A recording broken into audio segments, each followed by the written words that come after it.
පාණාතිපාතා වේරමණී සික්ඛාපදං සමාදියාමි. පරපණ නැසීමේ සික්ඛපදයේ සමාදන් වෙමි. ප්‍රාණඝාතයෙන් වැළකෙමි කියන සීලය සමාදන් වෙමි.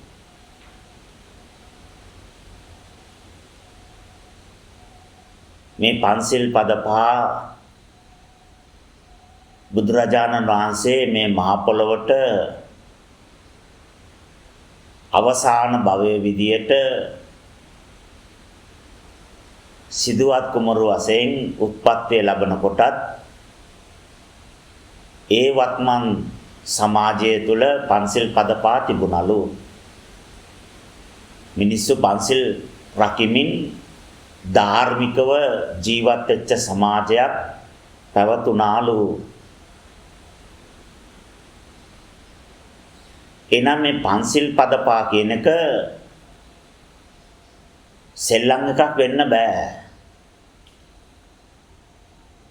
ලෞතර බුදුරජාණන් වහන්සේ කාශ්‍යප තථාගතයන් වහන්සේගේ පිරිනිවන් පෑමෙන් පසුව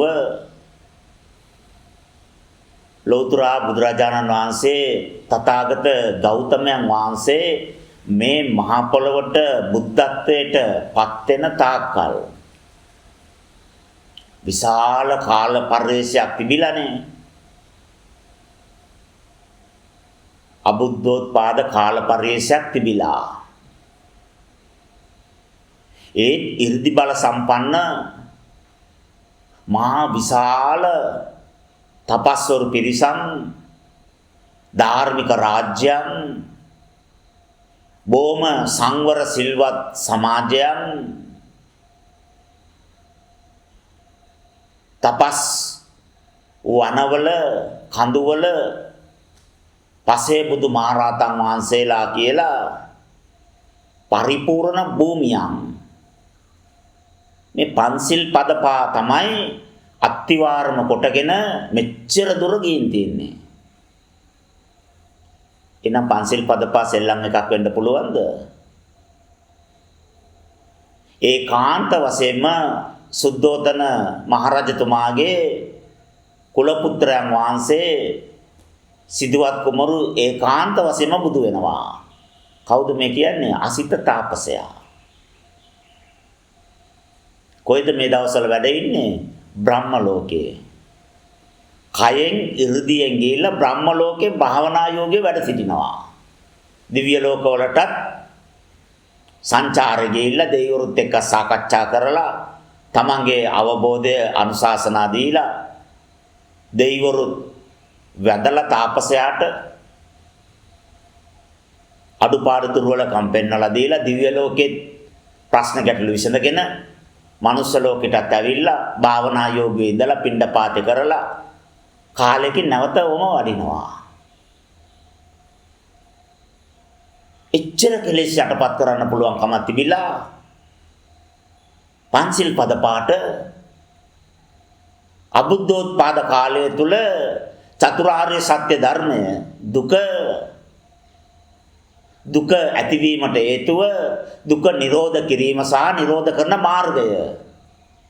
මේක කොහෙවත් දේශනා කරනු ලබන්නේ නැහැ. ඇයි ඒ? බුදුරජාණන් වහන්සේ පිරිනිවන් පාලා ශාසනය පවතින නොපවතින කාලය ඉවර වෙලා අබුද්ධෝත්පාද කාලයක්. මෙන්න මේ කාලේ පසේ බුදු මහරහතන් වහන්සේ බවට පත් වෙන්නේ මේ පන්සිල් පද පහ මුල් කරගෙනලු. සෙල්ලම් එකක් වෙන්න බෑ. අද අපි එවැනි උත්තරීතර පන්සිල් පද පහේ පළවෙනි පාඩය තමයි සාකච්ඡා කරන්න බලාපොරොත්තු වෙන්නේ. අද උපසම්පදා ප්‍රාතිමොක්ෂ සීලය, සාමණේර දස සීලය, සේකිය අත්තපා, මුනිවත් දූතාංග වත් පිළිවෙත් මෙච්චර දේවල් දීලත් අර පන්සිල් පද පාරකප කාලයේ තිබිච්ච ඒ ශ්‍රේෂ්ඨ පරිසරයේ සමාජය ඒ රාජ්‍ය අද වර්තමානයේ නිර්මාණය කරන්න බැරි තරම් සිල් වැඩි වෙලා ප්‍රතිඵල අඩු වෙලා බොහොම පොඩ්ඩයි සිල් ප්‍රතිඵල අසාමාන්‍යයි. මොකක්ද ඒකට හේතුව? ඒ පන්සිල් පදපා කැමැත්තෙන් ආරක්ෂා කරන පිළිපදින පිරිස හිටියා. අද ප්‍රාතිමෝක්ෂය දේශනා කෙරුවත් දසසිල් දුන්නත් සේකියා එළිය වැටෙනකම් කටපාඩම් කෙරෙව්වත් කැමැත්තෙන් රකින්න ආරක්ෂා කරන පිරිස නැහැ. බ්‍රහ්මචර්යාව ඊට සිල් ගමු. විකාලේ අනිද්දා සිල් දෙනවනේ. ආප්පයක් කමු. තේ ටිකක් බොමු. අපි සනසනවා. පොඩි බොරුවක් නේ. ඉතින් ඕකේ තියෙන ඔච්චර ලොකු ප්‍රශ්නයක්ද? තරහා ගියා ඉතින් මම මොනව කරන්නද?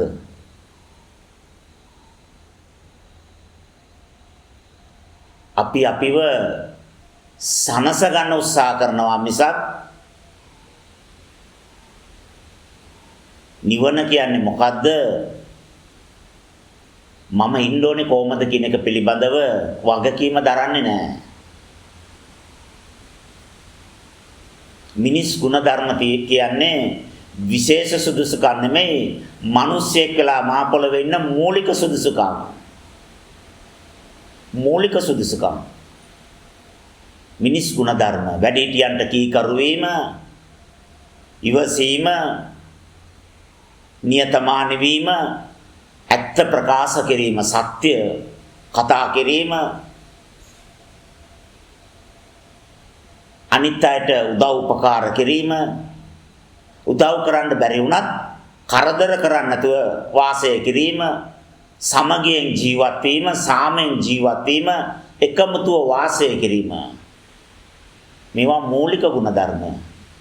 මිනිස්සෙක් වෙලා කකුල් දෙකෙන් ඇවිදින දෙපාවා කියන සත්වයාට ඒ මිනිස්සෙක් ඉන්න සමාජය තුළ ජීවත් වෙන්න දෙන මූලික සුදුසුකම. ගොඩාක් අයට මූලික සුදුසුකම් නැහැ. එහෙනම් ඒගොල්ලෝ මිනිස් සංගණනයට ඇතුළත් වෙන්නේ නැහැ. වනජීවි දෙපාර්තමේන්තුවේ සත්ව සංගණනයට තමයි ගන්න ඕනේ. ඇයි? මිනිස් ගුණ ධර්ම නැහැනේ. ඒතකොට මිනිස්සෙක් නෙමෙයිනේ.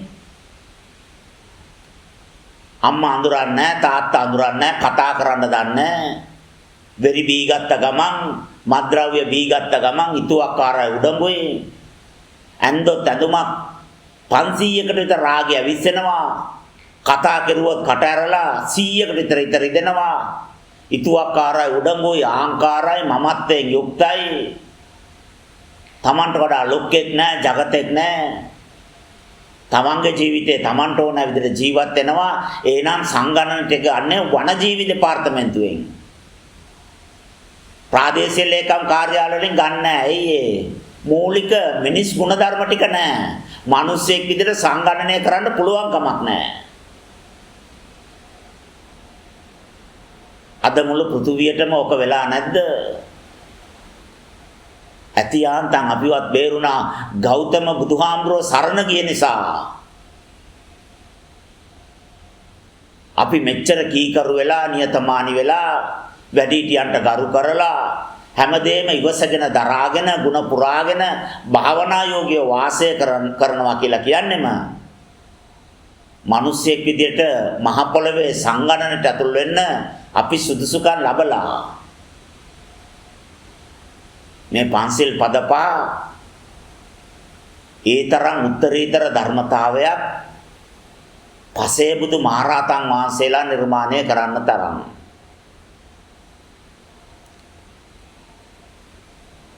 ප්‍රාණය ගැන ත්‍රිපිටකයේ කොතනවත් සඳහන් කරලා නැහැ. ප්‍රාණය කියන වචනේ සඳහන් වෙලා නැහැ. ඒ වගේ අදහස් අපිට තියෙන්න පුළුවන්. බුද්ධ ශාසනයේ පළවෙනිම ධර්මතාවය තමයි පන්සිල් පදපා. පන්සිල් නැත්නම් එයා බෞද්ධයෙකුත් නෙමෙයිනේ. මූලික අයිතිවාසිකම, මූලික සුදුසුකම පන්සිල් පදපා. ඒකේ පළවෙනිම වචනේ ප්‍රාණය. පාණාතිපාතා කියන්නේ ප්‍රාණ ඝාතනය කරනවා කියන එක. පාණාතිපාතා වේරමණී සික්ඛාපදං සමාදිට්ඨාමි කියලා කියන්නේ ප්‍රාණඝාත වැළකීමේ ශික්ෂාපදය සමාදන්වනි. පටන් ගන්නෙම ප්‍රාණයෙන්. ප්‍රාණය කියන්නේ මොකද්ද කියන එක ඉස්සලා දැනගන්න ඕනේ. ඇයි මම ඒක ආරක්ෂා කළ යුත්තේ කියන එක දැනගන්න කලින්. ප්‍රාණය කියලා කියන්නේ විශ්ව ශක්තියට. ඇතුළට ආවොත් ප්‍රාණය, එළියට ගියොත් විශ්වය. විශ්ව ශක්තියට ඉරියර කරලා, කරදර කරලා, විනාශ කරලා, කම්පා කරවලා බේරිලා ඉන්න පුළුවන් තැනක් කියන්න අපිත් ඒක කරනවා. මේ මහ පොළොවේ කිසිම තැනක බේරිලා, සංගවිලා, ආරක්ෂා වෙලා ඉන්න පුළුවන් කමක් නැහැ.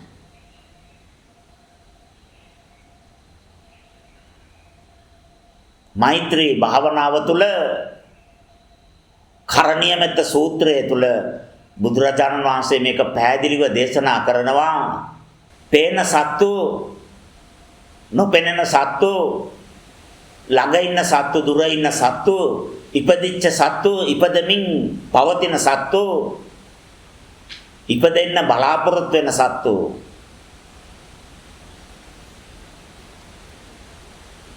මේ කින සෑම සත්වයකටම මෙත් වඩන්න.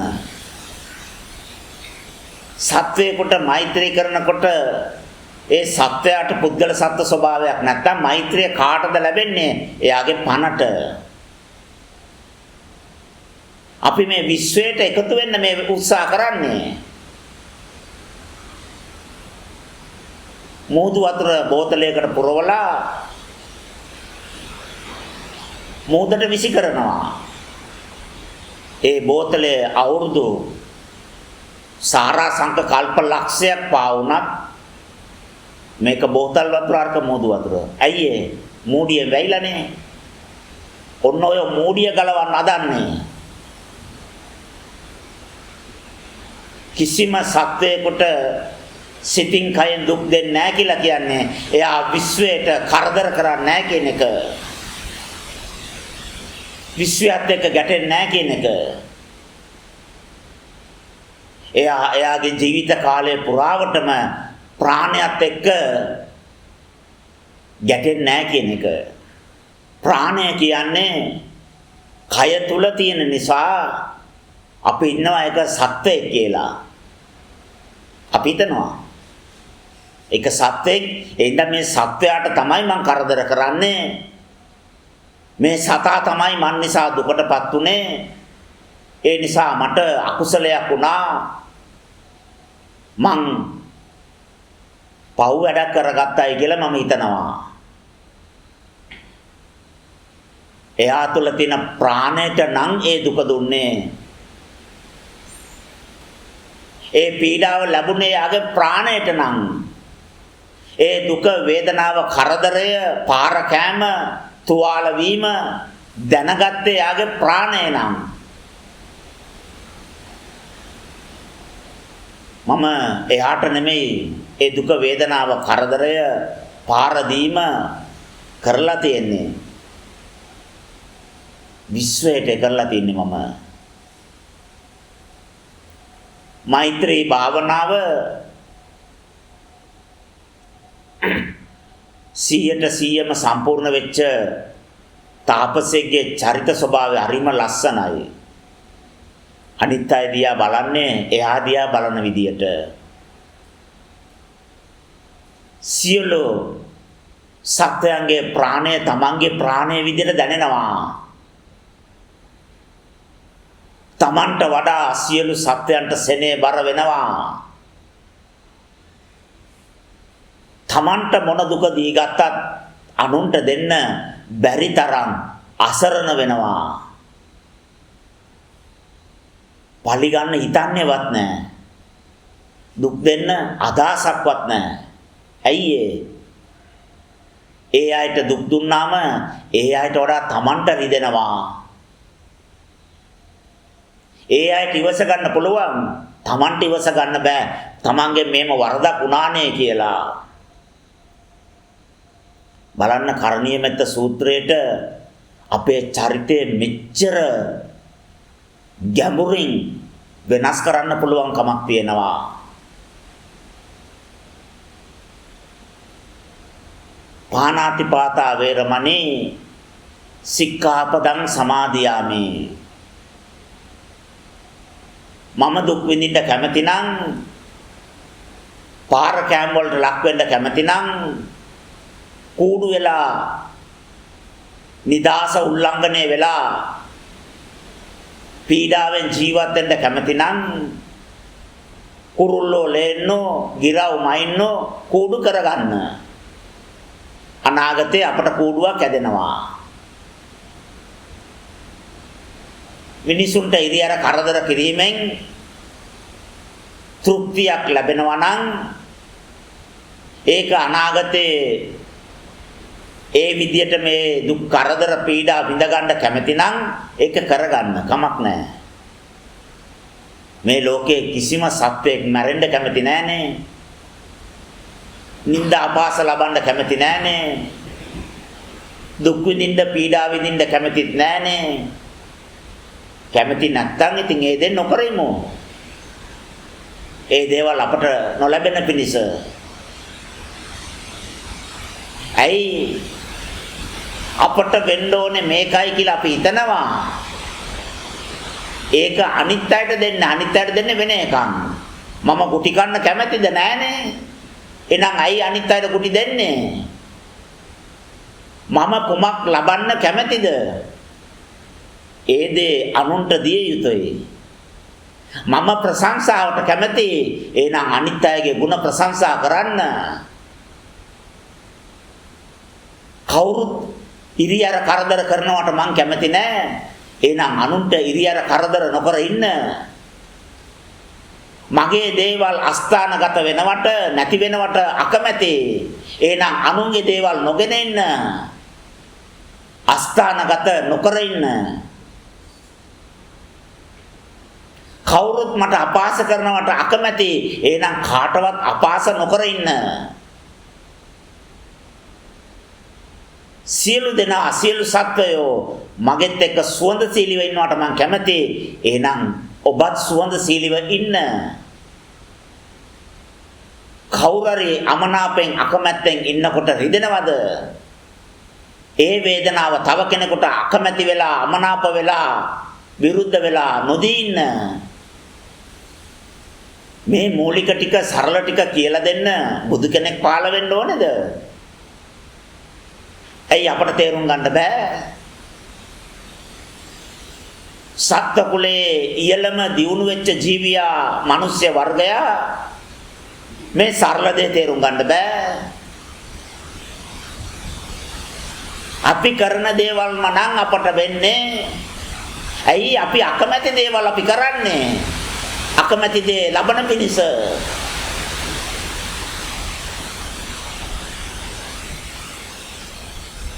අපි මේ දේවල් ඇහෙනවට අකමැති.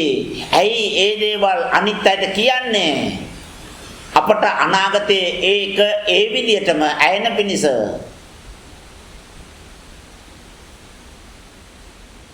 මෙතන නිවැරදි වුණොත් අතන නිවැරදි වෙනවා. මෙතන නිවැරදි කරන්නේ අතන නිවැරදි වෙන්න ඕනේ කියලා බෝධි පූජා තියෙනවා. කාලය අපරාධේ.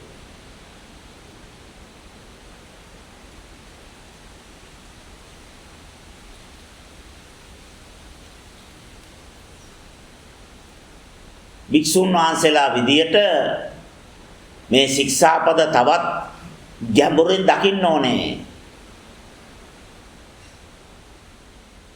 මේ ශික්ෂාපද වල තියෙන සංගවිච්ඡ ධර්මතා, අභ්‍යන්තර ධර්මතා, අභිධර්මය මතු කර ගන්න ඕනේ. ඇයි සියලු දේවල් අත්හැරියේ මේ වෙනුවෙන් නම් ඒක හරියට කරන්න ඕනෙන්දා. පාණාතිපාතා වේරමණී සික්ඛාපදං සමාදියාමි. පඨවි ධාතුව, ආපෝ ධාතුව, වායෝ ධාතුව, තේජෝ ධාතුව, ආකාශ ධාතුව කියලා පංච භූත වලින් සියලු සංඥා සංස්කාර නාම රූප නිර්මාණය වෙලා පවතිනවා.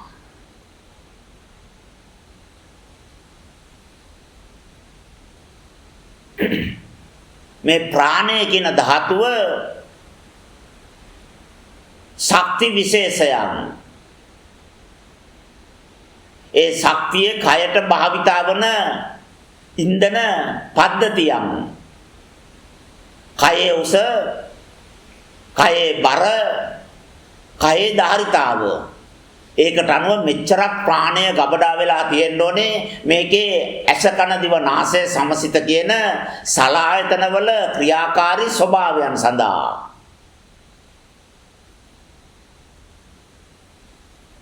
වතුර මිලිලීටර් 250යි, කෑම ග්‍රෑම් 350යි, නිින්ද පැය 8යි. දැන් මේ විදියට අවශ්‍ය ප්‍රමාණයන් තීරණය වෙලා තියෙනවනේ. ප්‍රාණයක් තීරණය වෙලා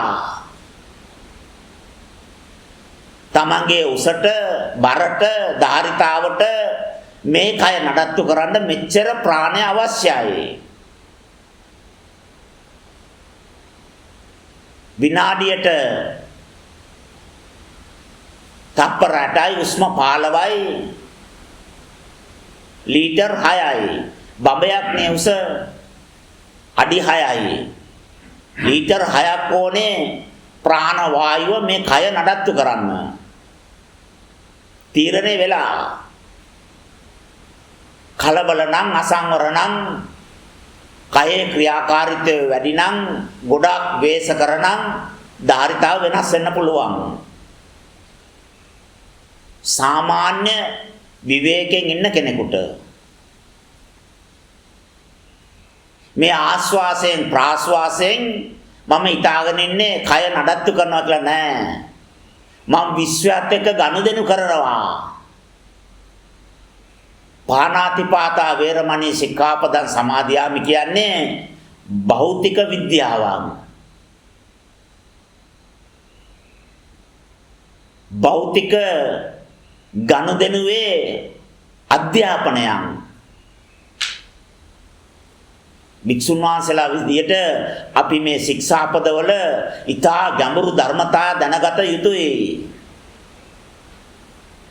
කොච්චර ගැඹුරින් දැනගන්නවද එච්චර දුරට කෙලෙස් වල බර අඩුයි. කෙලෙස් වලට ක්‍රියා කරන්න පුළුවන් අයිය අඩුයි.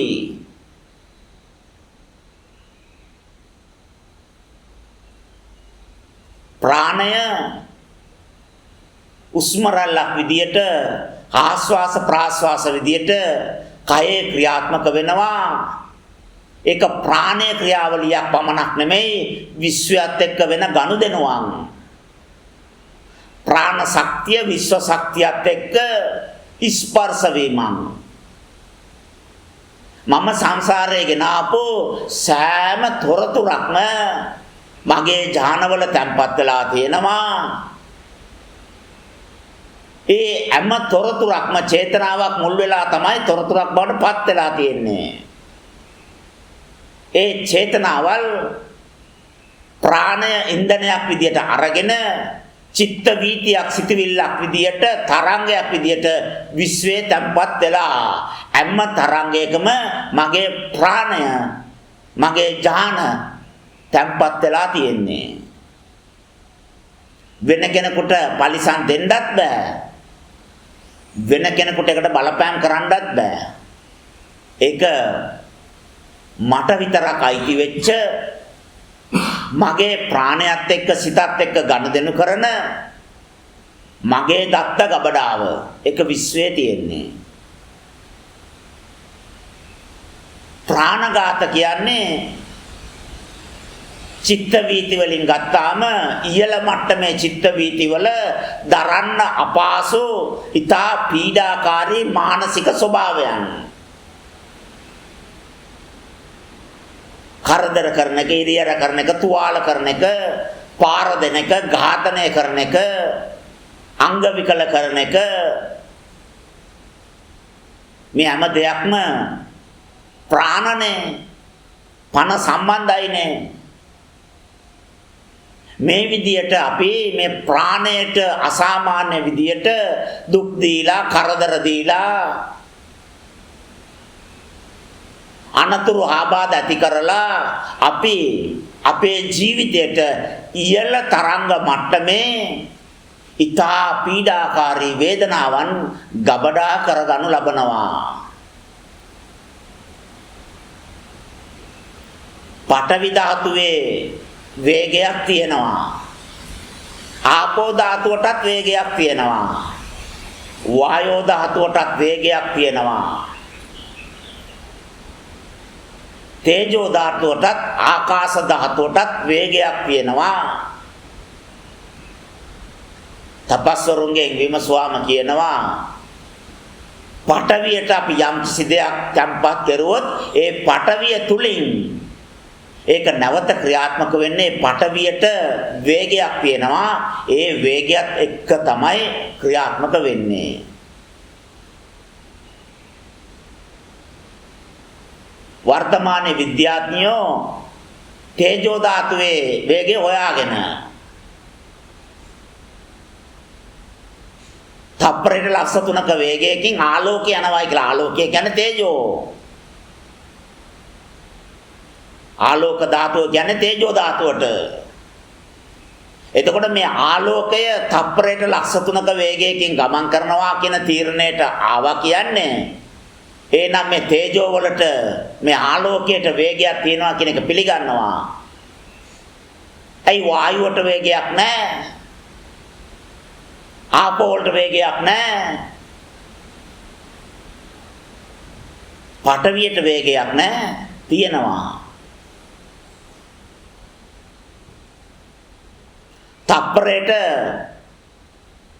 තප්පරයට කිලෝමීටර් 120ක වේගයක් පඨවි ධාතුවට තියනවලු.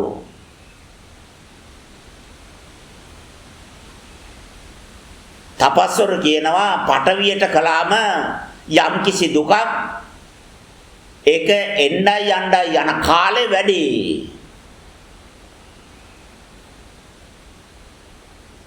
ඒ නිසා පඨවි ධාතුව බොහොම ඉමින් ගමන් කරලා ඉමින් තමයි එන්නේ කාලේ වැඩි.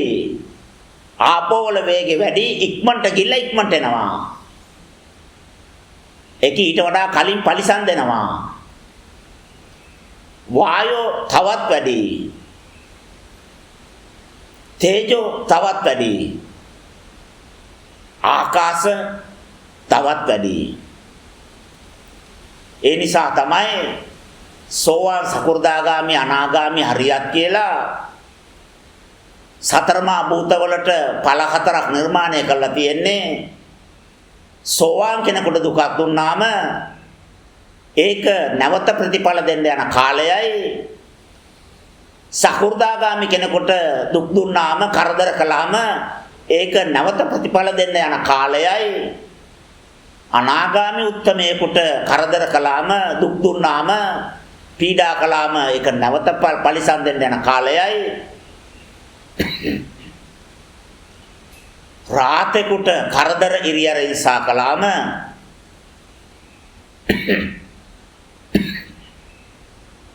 ඒක නැවත පරිසම් දෙන්න යන කාලයයි අතර ලොකු වෙනසක් තියෙනවා. රාතේකට පැය 24යි. දිට්ඨ ධම්ම වේදනීය.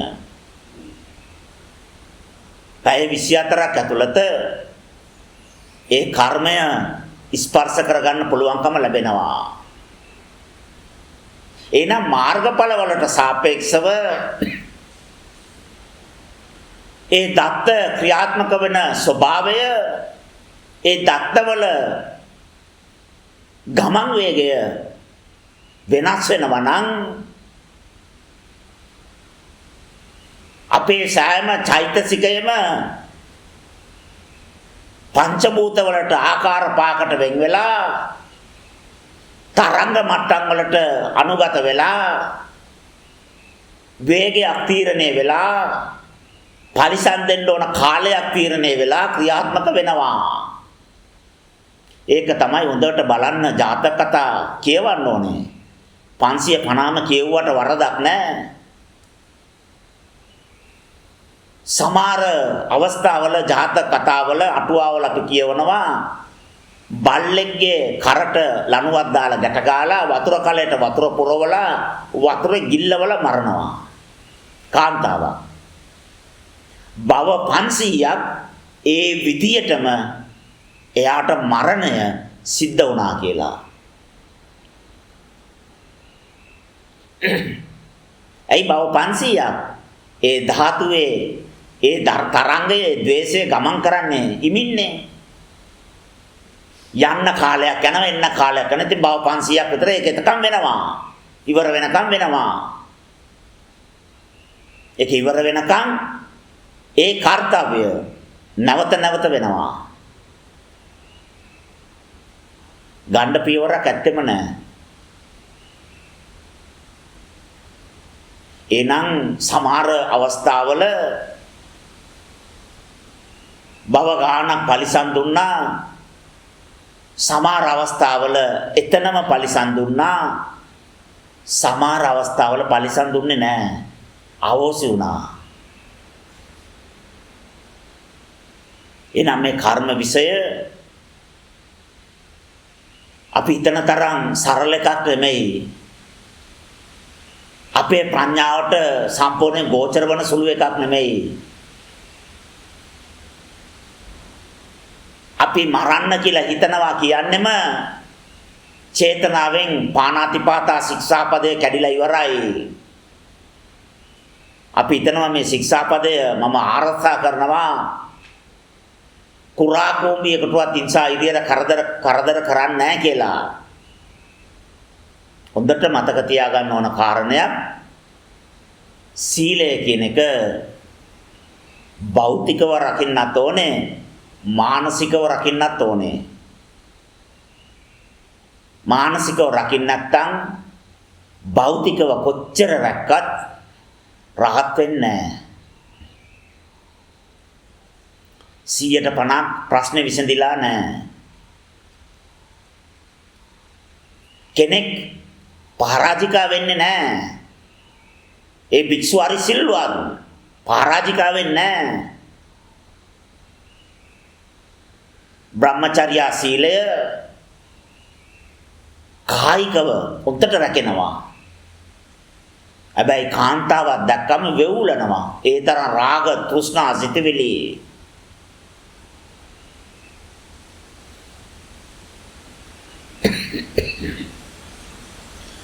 ස්ත්‍රියක් දිහා බලනකොට රාගික මානසිකත්වයෙන් නම් බලන්නේ. එවැනි සිතුවිලිත් එක්ක නම් වාසය කරන්නේ. කායිකව රැක්කට වැඩක් නැහැ. මනසින් සීලය බිඳිලා. මනසින් එයාගේ බ්‍රහ්මචර්යාව අපිරිසිදු වෙලා.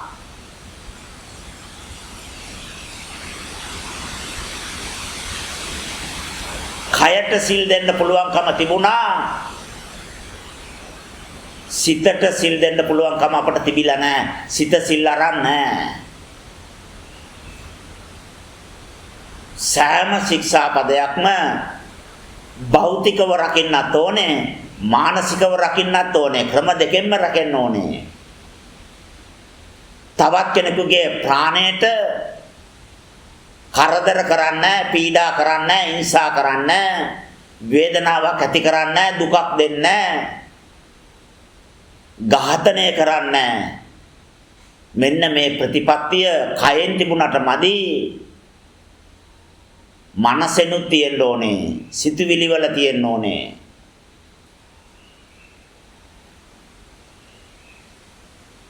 අපිට ප්‍රතිපත්තියක් නැහැ.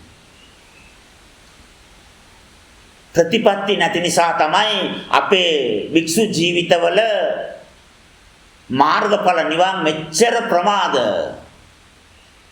අද ඉඳලා මම කිසිම කෙනෙකුට එක්ක ද්වේෂයෙන් කල්පනා කරන්නේ නැහැ. මොනවා කෙරුවත් හැමදේම යාපතට කියලා මම හිතනවා. මෛත්‍රියෙන් ඉවසගෙන කටයුතු කරනවා. හැම අවස්ථාවකම මම ඒ අයට ආශිර්වාද කරමින් වාසය කරනවා. දොස් කියන්නේ නිඳා කරන්නේ අපහාස කරන්නේ ප්‍රතිපත්තියක් හදලා බලන්නකෝ. මාර්ගඵල නිවන් අවබෝධ වෙනවද නැද්ද කියලා බලමු. සිතුවිල්ල කෙනකොට මේක රාගයක්, මේක නිසා මගේ මනසින් මගේ සීලය බිඳෙනවා, අපිරිසිදු වෙනවා, මගේ භික්ෂු ජීවිතය කඩතොළු වෙනවා. මේක අපි දන්නේ. ඒකනේ අවුරුදු 7න් උඩට පැවිදි කරන්නේ තේරුම් ගන්න පුළුවන් තත්ත්වෙන්. අම්ම චෛතසිකයකම කෙලස් තවරිලා තියෙනවා නම් ඒ හැම කෙලෙසයක් නිසාම මම අපිරිසිදු වෙනවා, පාරමිතාවෙන් පසුබයිනවා, නිවනට ප්‍රමාද වෙනවා. ඇයි මේ සරල ටික මට තේරුම් ගන්න බෑ?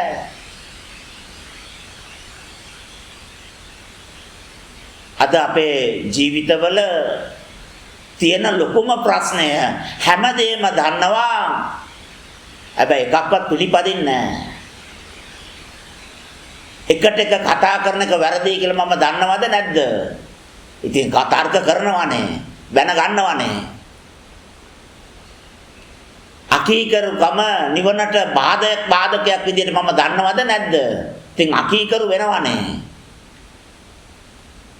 මාන්නයට කවදාකවත් මාර්ගඵල වලටපත් වෙන්න බෑනේ. සත්ව ස්වභාවය දුකට හේතු නිර්මාණය කරනවානේ. ඉතින් මාන්න නඩත්තු කරන්නේ නොදන්නවා නෙමෙයි, ප්‍රතිපත්තියක් නැහැ. හද ඉඳලා මම මේක කරන්නේ නැහැ, මේ විදිහට හිතන්නේ නැහැ. එහෙම හිතුනොත් හැම සිතුවිල්ලක්ම මම ප්‍රතික්ෂේප කරනවා. එහෙම සිතුවිල්ලකට මගේ සිතේ ඉන්න ඉඩ දෙන්නේ නැහැ.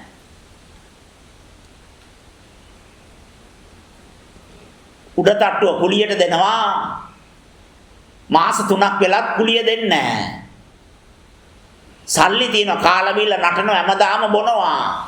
කුලිය දෙන්නේ නැහැ. එළියට දාන්නේ නැද්ද? යන්නේ නැහැ කිව්වොත් පොලිසියට කතා කරලා බලෙන් එළියට දාන්නේ නැද්ද? ඉතින් නිවනට බාධක වෙච්ච මේ කෙලෙස් ටික බලෙන් හරි එළියට දාන්න නැත්තේ ඇයි? අඩුපාඩු දුර්වලකම් ටික බලාත්කාරයෙන් හරි තරවටු කරලා එළියට පන්නන්න නැත්තේ ඇයි? තමන්ගේ කට තමන්ගේ නිවනට බාධකයක් වෙලා නිවැරදි කරන්නේ නැහැ. කොච්චර දුර්වලද?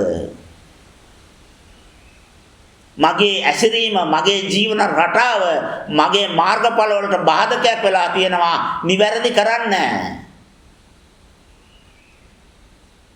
මගේ සිතුවිලි හැමදාම මට උත්පත්තිය නිර්මාණය කරනවා, ඉපදීම නතර කරන්න තියෙන අවස්ථාව නැති කරනවා. ඒක නිවැරදි කරන්නෙම නැහැ. කොහොමද රාතුන් බී වෙන්නේ? මම රාතෙක් වෙන්නේ කොහොමද? මේ මූලික ටික හැදිලා නැහනේ. පාණාතිපාතා වේරමණී සික්ඛාපදං සමාදියාමි භෞතික විද්‍යාවන්. අපි කෙනෙකුට දුක දුන්නාම එයාගේ දුක දැනෙන්නේ. එයාට ඒ දුක දැනෙන්නේ. එයා ඒ දුක හඳුනගන්නේ එයාගේ ප්‍රාණය භාවිතා කරලා. ඔතන තමයි අපට වැරදෙන තැන. එයාගේ ප්‍රාණය භාවිතා කරලා දුක අඳුන ගන්නකොට, එයාගේ ප්‍රාණයට දුක දැනෙනකොට, එයාගේ ප්‍රාණය, මේ ප්‍රාණය ඥානගත වෙනවා. එයා දැනගන්න හැම මොහොතෙම චිත්ත වීති වලින් ඒ ප්‍රාණය එළියට යනවා. විශ්ව ශක්තියක් විදියට විශ්වයේ තැම්පත් වෙනවා. එයාට දුක දුන්නා, මෙන්න මේ විදියට එයාට දැනුනේ. මම දුක දුන්නා, මේ විදියටයි දුන්නේ. දෙකම on off දෙකම ඒක රෙකෝඩ් වෙලා තියෙනවා. කවදාරේ දුක එනකොට ඒ දුක දෙන්න යම්කිසි සත්‍යයක් එනවලු, මම ිතපු විදියටම එයාට හිතෙනවලු, අරයට දැනිච්ච විදියට මට දැනෙනවලු. බලන්න ඒ ශක්ති විශේෂයේ තියෙන භෞතික විද්‍යාව කොච්චර ලස්සනද කියලා. කෙනෙකුට ප්‍රශංසා කරනවා අදවතින්, එයාගේ ගුණ කියන්න මට හිතෙනවා. කෙනෙකුට නිନ୍ଦා අපාස කරනවා. ඉතේ මොකවත් නැහැ. කෙනෙකුගේ ಗುಣ කියනවා. ඇතුලේ කුවකකම තියෙනවා. ගහන්න බැරි අත ඉබිනවා වාගේ වැඩක් කරන්නේ. මගේ තරංගයේ චිත්ත වීතියේ එළියට යනවා. ඒ ප්‍රශංසාව නින්දාව එයාට ඇයෙනවා. එයාගේ ප්‍රාණය මේම දෙයක් මෙයා කිව්වාය කෙරුවාය කියලා දැනගන්නවා. එයාගේ ප්‍රාණයක ගබඩා වෙනවා. එහෙම දැනගන්නකොටම ඒක චිත්ත වීතියක් බවට එයාගේ කයෙන්පත් වෙලා ඒ චිත්ත වීතිය පවතින තරංගයට සාපේක්ෂව එළියට යනවා. විශ්වයේ විශ්ව ශක්තියේ ඒක තැන්පත් වෙනවා. කෙරුවේ කවුද කියන එකක් තියෙනවා. උනේ කොහමද කියන එකක් තියෙනවා. බේරෙන්න ක්‍රමයක් ඇත්තෙම නැහැ. දනගාල වැඳලා ගහන්න දරා ගන්න පුළුවන් හැකියාව මට දෙන්න කියලා විශ්වෙන් ඉල්ලන්න තමයි වෙන්නේ. මම කරලා තියෙන දේවල් වලට නම් බේරෙන්න හම්බෙන්නේ නැහැ. හැබැයි දරාගෙන ඉන්න පුළුවන් මානසිකත්වය මට දෙන්න කියලා මහා සෑය ළඟට ගිහලා ප්‍රාර්ථනා කරන්න තමයි වෙන්නේ. වෙන උත්තරයක් නැහැ. නින්දා කරන්න එපා, අපාස කරන්න එපා, විවේචනය කරන්න එපා, දොස් කියන්න එපා, දෝෂාරෝපණය කරන්න එපා, චරිත ඝාතනය කරන්න එපා, දුක් දෙන්න එපා, කරදර කරන්න එපා, ඉරියර කරන්න එපා, වේදනාව දෙන්න එපා, සිත කම්පා කරවන්න එපා, රිදවන්න එපා, අසරණ කරන්න එපා, අතරමං කරන්න එපා, ඉදියර කරන්න එපා, අවිවේකයට පත් කරන්න එපා. ඒ ඔක්කොම කරන්නේ විශ්වයට, විශ්ව ශක්තියට. එතන ඉන්නේ පණ තියෙන සත්වයෙන්. ඒ සත්වයා දැනගන්නවා මම කරදර කරනවා, ඉදියර කරනවා, විවේචනය කරනවා, අපහාස කරනවා, එයාගේ චරිතය ඝාතනය කරනවා. ඒ සත්වයා දැනගන්නවා. දැනගන්න එයාගේ ප්‍රාණයෙන්. ඒ දැනගන්න හැම මොහොතේම යාට චිත්ත වීති බවට පත් වෙලා ඒක එළියට යනවා, තැම්පත් වෙනවා. ඒවා ඒ විදියටම මට සිද්ධ වෙනවා. අරිම භයානකයි. පාණාතිපාතා වේරමණී සික්ඛාපදං සමාදියාමි. භෞතික විද්‍යාවන් තරංගවල ගනුදෙනුවන් මට අනාගතේ පටවි ධාතුවෙන් වෙන්න ඕන දුක තීරණය කිරීමක්. මම කරපු දේ මගේ ප්‍රාණයේ තියෙනවනේ. ඒ ප්‍රාණයේ තියෙන එක මම දන්නවනේ. දන්න දේ සිතුවිල්ලක් නේ. ඒකත් එළියට ගියා. මේ විඥාණය දැනගත්ත තැන්පතුත් එක්ක කයත් එක්ක පොළොට පස්සෙලා සිතකින් තව තැනක උත්පත්තිය ලබනකොට එතන තියෙන පඨවි ආපෝ තේජෝ වායෝ ආකාශ කියන පංචභූත වලින්නේ කැම බීම හැමදේම උස්ම ඔක්කොම ටික හම්බෙන්නේ එතන මේ දත්ත වලින්ම ඇදෙනවා. හැම තැනම තියෙන්නේ එකම දත්ත. මගේ DNA එකට සාපේක්ෂව ඒ කියන තරංගයේ තියෙන ටික ඇක්ටිව් වෙනවා. මෙතන ගොඩාක් ගුණධර්ම පුරලා ගුණධර්ම නැති තැනකට ගිහිල්ලා ඉපදෙනවා. හැබැයි එතන කැම වලිනුත් ඇදෙන්නේ ගුණධර්ම කයක්ලු. අර ටික ක්‍රියා විරහිත වෙලා ගුණ ටික ක්‍රියාත්මක වෙනවා. එහෙනම් ඕනම තැනක ඕනම භූමියක කුසල් අකුසල් දෙකම නිදහසේ ක්‍රියාත්මක වීමේ හැකියාව තියෙනවා. ඒ තරංගවල සේරම දත්ත ටික තියෙනවා. මගේ විඥානේ මොනවද තැම්පත් වෙලා තියෙන්නේ? ඒක චක්කුද, සෝතද, ජීවාද, ගානද, පොට්ටබ්බද, මනෝ සංචේතද? ඒකට අනුව තමයි පේන්නේ, ඇහෙන්නේ, දැනෙන්නේ, ඇඟෙන්නේ, සිතෙන්නේ. මම ඉන්න තැන සියලුම තරංගවල තොරතුරු තියෙනවා. මේකේ තැන්පත් වලට සාපේක්ෂව එළියේ සියලු දේවල් ඒ විදියට පරිණාම වෙනවා, වෙනස් වෙනවා, ගනුදෙනු කරනවා.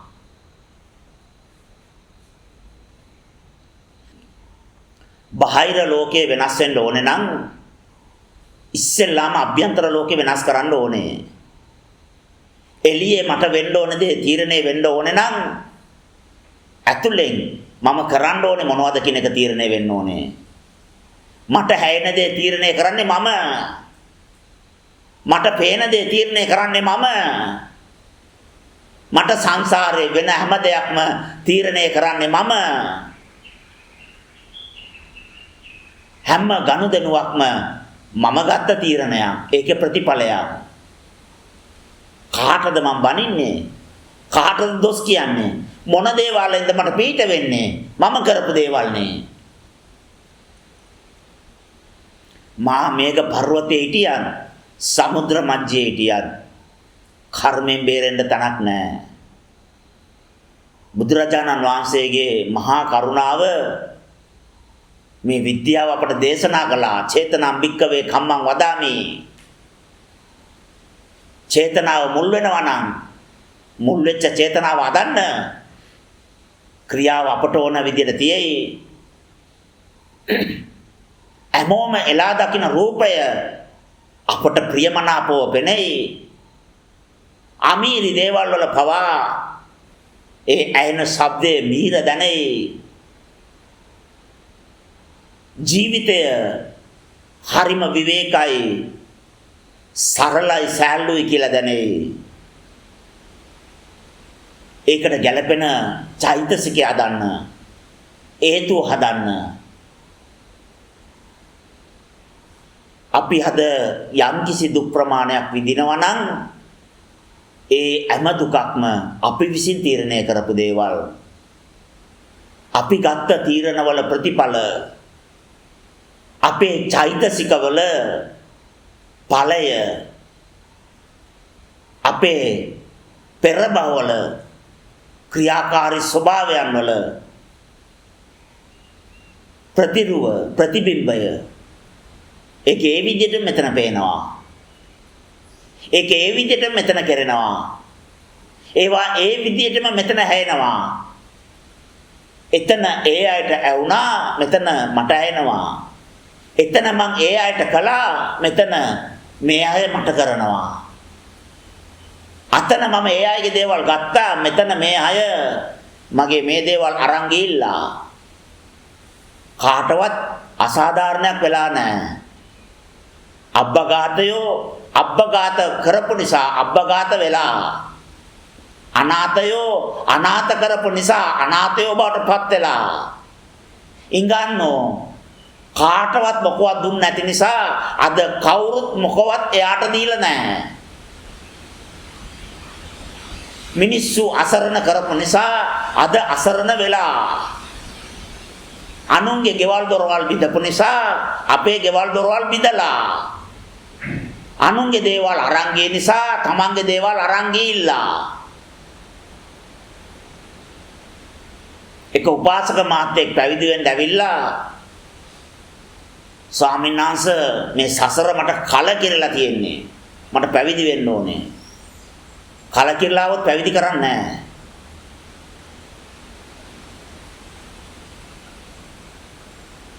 දුක තේරුම් ගත්ත කෙනෙක් තමයි පැවිදි කරන්න ඕනේ. එතකොට අය හේතුව ඔයලා නිරෝධයටපත් කරන්නේ. කලකිරිච්ච අය පැවිද්දන්ට සුදුසු නෙමෙයි. මොකද්ද කලකිරීමට හේතුව? මගේ හොඳම යාළුවා මගේ නෝනා අරන් ගියා. මං ඇහුවා ඒක ලොකු වරදක්. මරන්න හිතෙනවද? ස්වාමිනේ 10 වාරයක් මට මරන්න හිතුණා. ඊතරම් ද්වේෂයෙන් වෛරයෙන් කුපිත වෙලා කම්පා වෙලා දැවිලා දෙතුන් පතාවක් සියදි විනාසා ගන්නත් මම උත්සාහ කළා. වාඩි වෙන්න උපාසක මාත්‍ය. කසාද බඳින්න කලින් අනියන් සම්බන්ධ කීයක් විතර තිබුණාද කිව්වම බිම් බලාගෙන ඔළුව කනවා. මං ඇහුවා ගාන කියන්න එපා. දැන් ඒගොල්ලෝ අනිත් අයගේ බිරින්දෑවරු අනිත් අයගේ දූ දරුවෝ නෙමෙයිද? ඉතින් ඒ හැටත් උපාසක මාත්‍යා මේ විදියටම 10 වාරයක් මරන්න හිතුනොත් බැන්දට පස්සේ පාරේ යනකොට අනුන්ගේ ගෑනු දිහා රාගෙන් කී වතාවක් විතර බලන්නේ නැද්ද? ටක් ගාලා බිම් බලාගෙන ඉන්නවා. ඒ අයට උපාසක මාත්‍යා දහස්වත් වතාවක් මරන්න හිතුණු වරදක් තියනවද? තමන්ගේ බිරිඳ අනිත් සියලුම දෙනා තමන්ගේ දෙමව්පියෝ දූ දරුවෝ සහෝදරයෝ එහෙම බැලුවා නම් යාළුවා එක කරන්නේ නැහනේ. ඇයි මම කොහමද බලන්නේ? ඒ විදියට අනිත් අය මන් දිහා බලනවා. එහෙනම් යාළුවාට තමන්ගේ සහෝදරිය විදියට තමන්ගේ බිරිඳ පේනවා. ඇයි ඒ පරිසරය හැදුවේ නැත්තේ? අපි අනුන්ගේ බිරිඳවරු ස්පර්ශ කරනකොට අපේ බිරිඳවරු ස්පර්ශ කරන පරිසරය විශ්වයේ විසින් අදනවා. මම අනුන්ව රාගෙන් බලනකොට මගේ අයව රාගෙන් බලන්න ඒ අයට හිතෙනවා. කර්මය හදන්නේ මම වෙන බිරිඳවරුත් එක්ක අනාචාරය ඇසිරෙනවා නම් මගේ බිරිඳවරු දූ දරුවොත් එක්ක අනාචාරය ඇසිරෙන පරිසරය ඒ සත්‍යය විශ්වයේ විසින් නිර්මාණය කරනවා. ඒක විශ්ව ධර්මතාවයක්. මම යමක් කරනවද ඒක තමයි මට වෙන්නේ. අනුන්ගේ දරුවා ආදරය කියන මුලාවෙන් රවට්ටගෙන පෑරගෙන ගිහිල්ලා කසාද බැඳගත්තා නම් තමන්ගේ දරුවත් පෑරගෙන යන්න ඒ අවුරුදු කුමාරයා වෙලාවට එතනට එනවා. ඒ දුක ඒ විදියටම තමන්ට ලැබෙනවා. එදා අවුරුදු 18 සම්පූර්ණ එදා මොකක් කරන්න බැරුව අසරණ වෙච්ච ඒ දෙමව්පියන්ගේ මානසිකත්වය අපටත් ලැබෙනවා. හේතුව අපේ දරුවටත් අවුරුදු 18 සම්පූර්ණයි. අපි මොනවද කරන්නේ? කිරලා මොනවද දෙන්නේ? ඒ දෙන දේ අපිට ලැබෙනවලු. ඒ තරහාදීන්වලු කිරන්නේ. කට්ටක් තියෙන තරහාදීන් කිරුවා නම් කට්ට තියෙන තරහාදීන් කිරනවා. ඩිජිටල් නම් ඩිජිටල් වලින් හරියටම දශමයට ග්‍රෑම් වලටම කිරනවා. විශ්වයට දොස් කියන්න එපා. යාළුවට දොස් කියන්න එපා. සමාජයට දොස් කියන්න එපා. කන්නාඩිය දිහා බලලා Tamanට දොස් කියන්න. කරන්න තියෙන ඔක්කොම ටික මම කරලා යාළුවට බැනලා හරියනවද? මම බ්‍රහ්මචර්යාවෙ ඉන්න එපාය. මම සංවර වෙන්න එපාය. මම කරන්න පුළුවන් සේරම අසත්පුරුෂ වැඩ කරනවලු. හැබැයි මටත් මගේ පවුලයටත් මොකවත් වෙන්න බැරිලු. හරිම අසාධාරණ නීතියක් නේ. මම කරපු දේවල් මට වෙන්න එපාය. ඉතින් අනිත් අය දරා ගන්නනේ. ඉතින් මමත් දරා ගන්න එපාය. දක්මිටි කාලා වතුර ටිකක් බීලා ඉවසගෙන ඉන්න. ඒ දේවල් අනුන්ට කරානේ. අනුන්ගේ බිරිඳවරු අරන් ගියානේ. ඉතින් තමන්ගේ බිරිඳත් අරන් යනවා. අනුන්ගේ දෙමව්පියන්ගේ දරුවෙක් අරගෙන ගියානේ. ඉතින් තමන්ගේ දරුවත් අරගෙන යනවා. ඔරබොරු වංචාවෙන් කපටිකමෙන් අනුන්ගේ දේවල් කඩා වඩා ගත්තනේ. ඉතින් තමන්ගේ දේවල් කඩා වඩා ගන්නවා.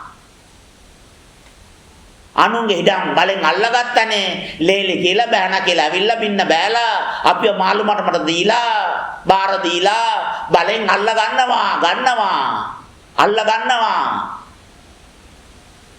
අපි මොනවද කළේ? ඒක නූනනම් තින් හේතුඵල ධම නෑනේ. අපි මොනවද කළේ? ඒක නූනනම් කර්මඵල විශ්වාසයක් ඇති වෙන්නේ නෑනේ. අද මෙච්චර කර්මඵල විශ්වාසය ඇති වෙලා තියෙන්නේ හේතුඵල ධම පිළිබඳව මෙච්චර ගෞරවයක් ලැබිලා තියෙන්නේ ඒවා ඒ විදිහටම වෙන නිසා. පාණාති පාතා වේරමණී සික්ඛාපදං සමාදියාමි.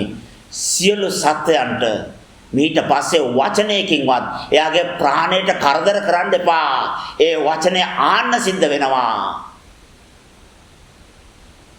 මේ හැමදේම විශ්ව ධර්මතාවයන් විද්‍යාත්මකයි. ප්‍රතිකර්ම කරන්න පුළුවන්. කෙනෙකුට දුක් දීලා ඒ දුක අවෝසි කර්ම වෙන්න 500 වතාවක්වත් අඩුම තරමේ ඒක ධාරිතාව පඨවියෙන්ද ආපෝද වායෝද තේජෝද කියලා බලලා ඒකේ ධාරිතාව මනලා ඒ ධාරිතාව 500 වතාවක් විතර කරන්න එපාය. ඒක මෙල්ල වෙන්න. ඉතින් ඒක නොකර හිටියාම ඉවරයිනේ. කාලය ඉතුරුයිනේ. කායේන වාචා සංවරෝ සාදු. සිත කය වචනේ සංවර කරගෙන කිසිම කෙනෙකුගේ සිතට කයට දුක් දෙන්නේ නැතුව පිළිවෙලට ධර්මතාවයකින් යුක්තව ජීවත් වුණාම තින් අවෝසි කර්ම කරන්න ඕනේ රට පුරා දන් දීගෙන නැවිදින්න ඕනේ පින් කරන්න කුසල් කරන්න දඟලන්න ඕනේ මොකද හේතුව ගෙවන්න අකුසල් නැත්තම් පව් නැත්තම් පින් වලින් වැඩකුත් නැහැ කුසල් වලින් වැඩකුත් නැහැ නිවනට අදාළ වැඩ ටික කරන්න පුළුවන් නේ ගොඩාක් මිනිස්සු පින් කරන්නේ අපායට යයි කියන බයට අර පව් වලට ප්‍රතිකර්මයක් නේ කරන්නේ රෝගයට ප්‍රතිකාර කරනවා වාගේ අකුසල වලට ප්‍රතිකාර කරනවා අකුසල වලින් පුළුවන් තරම් තරුණ කාලේ නටලා වෙරි බීලා කරන්න තියෙන හැම වැරද්දක්ම කරලා අන්තිම කාලේ සිල් ඇඳගෙන පින් කරනවා පව් වලට ප්‍රතිකාර කරනවා තමන් දන්නවනේ ඉස්කෝලේ යන කාලේ අවුරුදු 16 15 ඉඳලාම හද වෙනකම් කරලා තියෙන කර්මයේ ප්‍රමාණය ලෝරි 500ක් විතර කර්ම එළිය වැටෙනකම් පිරිත් කියනවා පිරිත් තානවා පින්කම් ගානේ හටමස්ථාන ගානේ ඇවිදගෙන ඇයි මෙච්චර වේදෙන්නේ එච්චර පව් වැඩි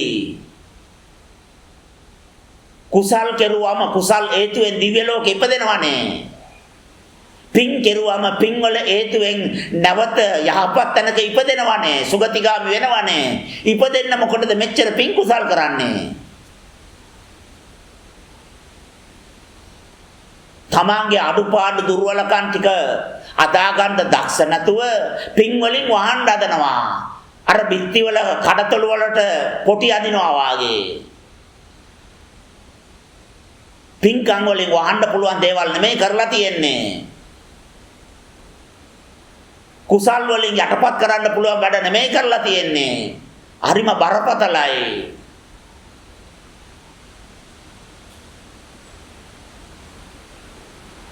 අපි අපේ ජීවිතය ගැන පරිස්සම් වෙන්න ඕනේ අපේ ජීවිතේ ඇසිරීම ගැන පරිස්සම් වෙන්න ඕනේ හැම වචනයක් ගැනම පරිස්සම් වෙන්න ඕනේ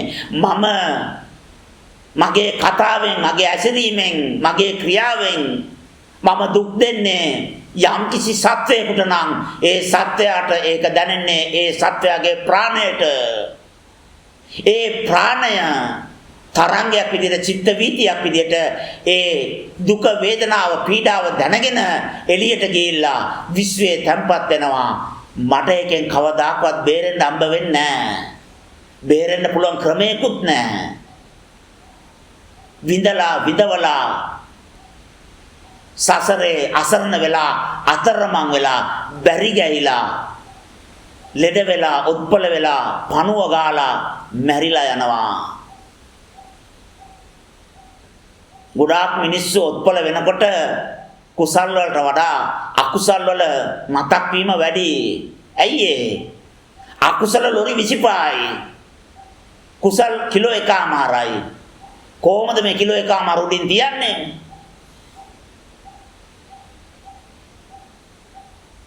පොයට එක දවසයි සිල් අරන් තින්නේ දවස් 29ම කරලා තින්නේ අකුසල වැඩ ලෝභය ද්වේෂය මෝහය රාගය වෛරය පරිගැනීම වෙන මොකවත් කරලා නැහැ උපාසකත්වෝ සිල් අරගෙන උරපලාව දාගෙන සාදු කියලා චෛත්‍ය වටේ ඇවිදිලා ගෙදර යනවා හැමෝත් එක්කම ධාර්මිකව කතා කරනවා සුවඳශීලී සමාජශීලී සමගි එකමුතුයි ලේලිත් එක්ක ජීවිතේ කවදාවත් එකටවත් කාලා නැහැ ඉතින් ඒ සමගියෙන් එකමුතුකමෙන් සීලෙන් වැඩක් තියෙයිද සිල් අරගෙන පැය 24ම ධාර්මිකව ගෙදර ගිහිල්ලා ලේලිත් එක රණ්ඩු රවා ගත්ත ගමන් අමනාපයි මාත ගාන කතා කරලා නැහැ. ඉතින් ඒ සීලෙන් වැඩක් තියෙනවද? අවුරුදු 70කටම කිලෝ 2ක් විතර කුසල් කරලා ලොරි 25කට විතර අකුසල් කරනවා. කොහොමද නිවන් දකින්නේ?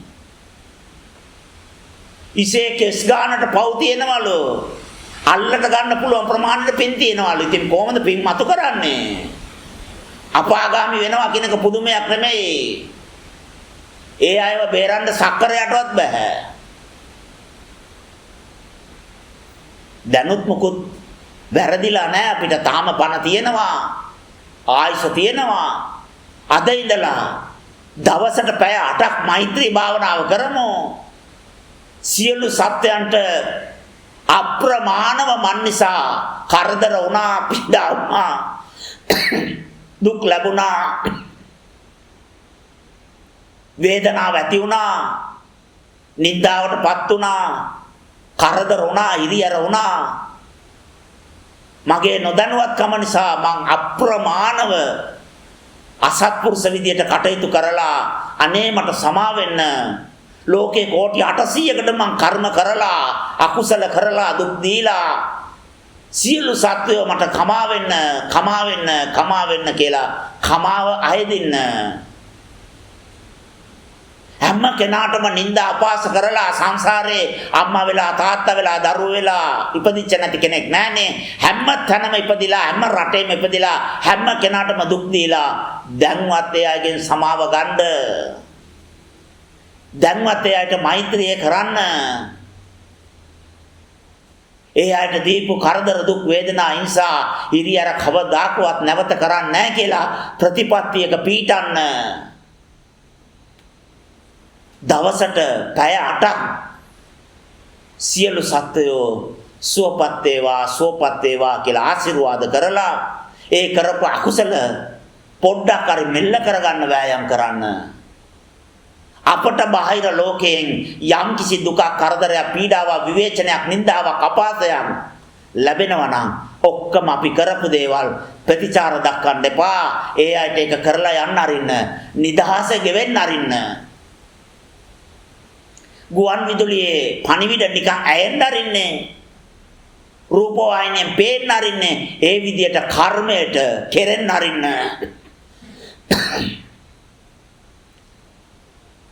වළක්වන්න උත්සාහ කරන්න එපා.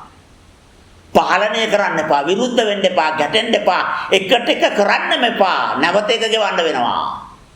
එකට එක කරනවා කියන්නේම FD එක ස්ථිර තැන්පතුව ඉවර වුණාම පොලිටික් ඔක්කොම බලලා අලුත් එකක් නැවත දානවා. ඊට වඩා බරපතලයි අරක. ඇයි අරකට වඩා වැඩිනේ පොලිය?